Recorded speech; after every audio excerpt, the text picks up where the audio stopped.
আজকের ভিডিওতে আমরা অর্ডার বাই ক্লজটি নিয়ে আলোচনা করব। তো অর্ডার বাই আপনারা বুঝতেই পারছেন, হয় অ্যাসেন্ডিং অর্ডারে সাজাবে আর না ডিসেন্ডিং অর্ডারে সাজাবে। অর্ডার বাই ক্লজটা অনেক ইজি, জাস্ট আপনাকে যেটা সাপেক্ষে অর্ডার করতে হবে, যে কলামের সাপেক্ষে ওই কলাম লিখে হয় অ্যাসেন্ডিং লিখবেন আর না ডিসেন্ডিং লিখবেন। তো মাইএসকিউএল এ অটোমেটিক সবগুলোকে অ্যাসেন্ডিংই ধরে নেওয়া হয়। আপনি যদি ডিসেন্ডিং লেখেন তাহলে হচ্ছে আপনার ডিসেন্ডিং আকারে শো করবে। সাপোজ আমার আগের আগে যে ইউনিভার্সিটি যে ডাটাবেস ছিল, ইউনিভার্সিটি ডাটাবেসের স্টুডেন্ট টেবিলের আমি সবগুলা স্টুডেন্টকে তাদের নেম ওয়াইজ অ্যাসেন্ডিং আকারে দেখাতে চাই। তো আমরা এটা কীভাবে করবো? সবার প্রথমে আমাকে সিলেক্ট অল মানে সবাইকে প্রিন্ট করব ফ্রম স্টুডেন্ট, দেন হচ্ছে আমি নিচে যাই, select all from student order by name. আপনারা দেখতে পাচ্ছেন সবগুলা নাম অ্যাসেন্ডিং আকারে এখন দেখাচ্ছে। সো আমি যদি এটা ডিসেন্ডিং আকারে শো করতে চাই তাহলে আমি কিভাবে শো করব? Same select all from student order by name DSC descending, DSC দিয়ে ডিসেন্ডিং যখন আমি বলবো তখন হচ্ছে আমার নামগুলো ডিসেন্ডিং আকারে শো করবে। আপনারা দেখতে পাচ্ছেন আমার সবগুলো নাম ডিসেন্ডিং আকারে শো করতেছে। এখন সাপোজ আমি আমার যে আগে যে দুটি ক্লজ ছিল গ্রুপ বাই হ্যাভিং, সো ওগুলো আমি একটি স্ট্রাকচার আপনাদের বলবো, সেটা হচ্ছে যেই স্ট্রাকচার আমাদের সবকিছু কাজ হবে। সবার প্রথমে আমরা যে প্রজেকশন করতে চাই, মানে আমরা যে সিলেক্ট লিখবো, সিলেক্ট তারপর হচ্ছে আমাদের কলাম নেম। আমি আপনাদের যেটা লিখে দেখাই তাহলে বেশি সুবিধা হবে। সর্বপ্রথমে আপনারা লিখবেন, এই যে এএসকিউএলটা আমাদের এরর হবে আগে বলে রাখি, আমি জাস্ট আপনাদের ফরম্যাটটা দেখাচ্ছি। সর্বপ্রথম হচ্ছে আমি সিলেক্টের পর হচ্ছে আমি কলাম নেম লিখবো, কলাম নেম 1, নেম 2, এরকম বাই স্টার দিয়ে সাপোজ স্টার আপনি যাই লেখেন।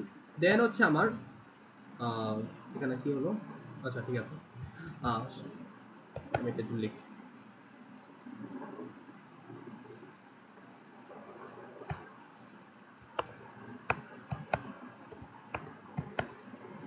আচ্ছা আমার একটু প্রবলেম হয়েছে, তখন হচ্ছে আমার স্টেটমেন্টটা হ্যাঁ এবারে এক্সিকিউট হয়েছে। তো আমি আবার শুরু করি আপনাদের সুবিধার্থে। কেন জানি আমার স্ক্রোলিংটা হচ্ছে না। আচ্ছা এখন ঠিক আছে। তো সর্বপ্রথম হচ্ছে আমাকে সাপোজ স্ট্রাকচারে কি কি থাকবে, সর্বপ্রথমে সিলেক্ট হচ্ছে কলাম নেম,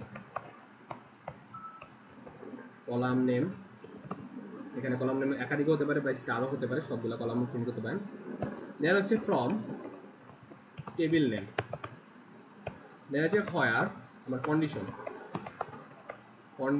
অন টেবিল, দেন হচ্ছে গ্রুপ বাই, এখানে আপনি কলাম নেম নেবেন, দেন হচ্ছে আপনার হ্যাভিং আপনার গ্রুপ বাই এর উপর clause group by condition, then হচ্ছে সবার লাস্টে হচ্ছে আমার অর্ডার বাই কলাম নেম। এটা হচ্ছে আমাদের ফরম্যাট। সর্বপ্রথমে সিলেক্ট কলাম নেম, দেন হচ্ছে from table name, where condition, then হচ্ছে group by column name, having group by কলামের condition, then order by column name.